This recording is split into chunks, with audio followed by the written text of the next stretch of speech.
Hello student, स्वागत है आपका आपके अपनी क्लास विद्या क्लास में। जैसा कि आपको पता है कि हम लोग चैप्टर नंबर 3 स्टार्ट करने वाले हैं आज साइंस का, जिसका नाम है एटम एंड मॉलिक्यूल्स, परमाणु एवं अणु। अब एटम्स क्या होते हैं, मॉलिक्यूल्स क्या होते हैं, इसके बारे में मैंने आपको लास्ट चैप्टर की स्टार्टिंग में भी थोड़ा सा डिफाइन किया था। क्योंकि एटम्स के बारे में बताया था, मैंने आपको मॉलिक्यूल्स के बारे में बताया था। कोई बात नहीं, वो एक अलग बात होगी। अब जो भी आपका चैप्टर है, तो चैप्टर के अकॉर्डिंग हम लोग स्टार्ट करते हैं। ठीक है, तो पहला आपका टॉपिक है एटम। एटम क्या होता है?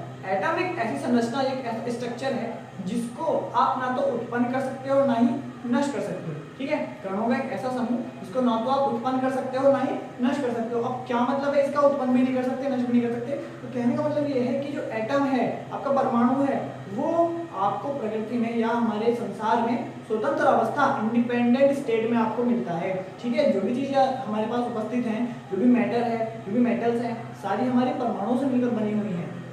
यस, इस पर हम कह सकते हैं कि एटम एक ऐसा हमारे पास स्ट्रक्चर है कि ऐसे ही हमारे पार्टिकल्स हैं जिनको ना तो हम उत्पन्न कर सकते हैं ना ही नष्ट कर सकते हैं, ना तो हम उनको बना सकते हैं ना ही उनको खत्म कर सकते हैं। यस, एक बात। दूसरी बात यह है कि जो एटम्स होते हैं, जो परमाणु होते हैं, वो हमारे संसार में या हमारे आसपास स्वतंत्र अवस्था में रह सकते हैं, मतलब फ्री स्टेट में रह सकते हैं। फ्री स्टेट का मतलब क्या हुआ? वह फ्री स्टेट का मतलब क्या हुआ कि उनको किसी भी चीज की आवश्यकता नहीं है, टेम्परेचर की आवश्यकता नहीं है, प्रेशर की आवश्यकता नहीं है। ठीक है, इस प्रकार उनको किसी भी चीज की आवश्यकता नहीं है, वो फ्री स्टेट में रह सकते हैं, कहीं भी जा सकते हैं, कहीं भी जा सकते हैं, कोई दिक्कत की बात नहीं है। ये थी आपकी एटम के बारे में थोड़ी सी नॉलेज। और एटम्स क्या होते हैं आप समझ चुके हो। अब सेकंड बात करते हैं मॉलिक्यूल्स की। सबसे छोटी इकाई तो हमारे पास एटम है, परमाणु है। उसके बाद का जो स्टेप बढ़ता है वो बढ़ता है मॉलिक्यूल्स पर। उसके बाद का स्टेप बढ़ता है मॉलिक्यूल्स पर। मॉलिक्यूल क्या होता है? ये अणु क्या होता है भाई?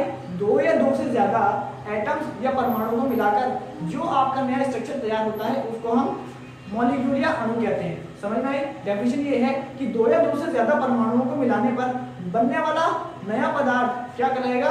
आपका मॉलिक्यूल कहलाएगा या फिर अणु कहलाएगा। ठीक है, आइए ये बात समझ में आई होगी। इसको एग्जांपल समझते कि ऐसा है क्यों।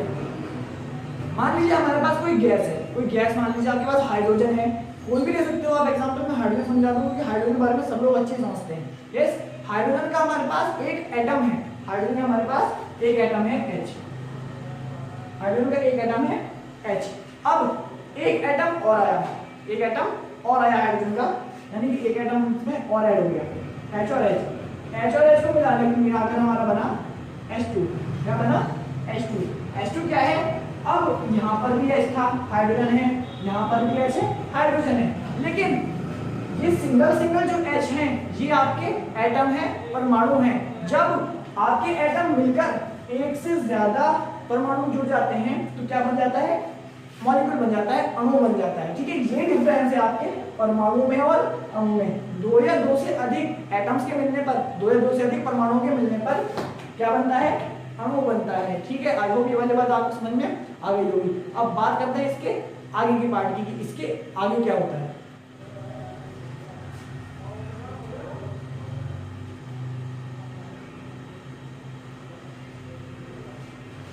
ओके स्टूडेंट, अब हम बात करते हैं अणु के बारे में कि अणु कैसे बनते हैं। ये आपको मैंने अभी बता दिया कि परमाणु, दो या दो से ज्यादा परमाणु को मिलाने पर अणु का निर्माण होता है। लेकिन अणु के कितने प्रकार होते हैं? अणु के दो प्रकार होते हैं। अणु हमारे मॉलिक्यूल्स हमारे दो टाइप्स के होते हैं, एक होमो एटॉमिक और एक हेटेरो एटॉमिक। होमो एटॉमिक और हेटेरो एटॉमिक। यस, अब इसके बारे में बात करते हैं। होमो एटॉमिक क्या है या फिर हेटेरो एटॉमिक क्या है? भाई, अगर आपका जो मॉलिक्यूल बना है वो सेम एटम से मिलकर बना है, आपका जो मॉलिक्यूल या आपका अणु बना है वो एक ही प्रकार के परमाणुओं से मिलकर बना है, तो आपका जो एटम, आपका जो मॉलिक्यूल कहलाएगा, आपका जो क्या कहते हैं अणु कहलाएगा, वो कैसा कहलाएगा? होमो एटॉमिक कहलाएगा। अब एक प्रकार के परमाणुओं से क्या मतलब है, एक प्रकार के एटम से क्या मतलब है? मैंने अभी भी एग्जांपल लिया था। क्या एग्जांपल लिया था कि भाई हाइड्रोजन और दूसरा भी हाइड्रोजन को मिलाकर क्या बना था?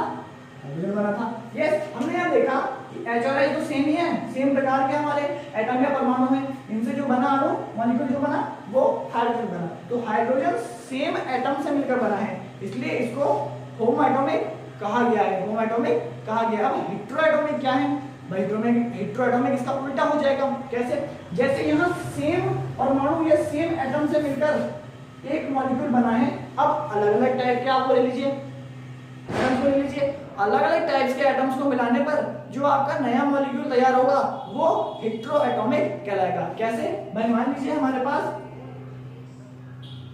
हाइड्रोजन है, दूसरा भी हाइड्रोजन है और इसके साथ एक ऑक्सीजन भी है। हमने क्या कहा था, दो या दो से अधिक। आप देख पाओगे H और H, H2 और साथ में एक O, यह है आपका वाटर, यह है आपका वाटर या जल या पानी इसको कहते हैं। जैसे आप देख पा रहे होगे दो तो एक जैसे थे, लेकिन तीसरा वाला अलग हो गया। मतलब कह सकते हैं कि अलग अलग प्रकार के एटम्स हमारे मिले हैं, तब जो हमारा कंपाउंड बना है या तब जो हमारा मॉलिक्यूल बना है वो कैसा है, हेटेरोएटॉमिक मॉलिक्यूल है। ठीक है, आई होप ये दोनों बात आपको समझ में आई होगी। ये था आपके टॉपिक का स्टार्ट, जैसे कि आप स्क्रीन पर देख पा रहे होंगे कुछ बेसिक इसमें जो अंतर है वो कुछ यही है। ठीक है, ये था हमारे टॉपिक का स्टार्ट। आई होप ये वाली बातें आपको समझ में आई होगी। इसकी बात, इसके आगे की बात अगली वीडियोस में करेंगे और 2 या 3 पार्ट में ही चैप्टर खत्म हो जाएगा। इजी चैप्टर है, हल्का चैप्टर है, ज्यादा इसमें कुछ टफ बात नहीं आई होगी। वाली बात आपको समझ में आई होगी।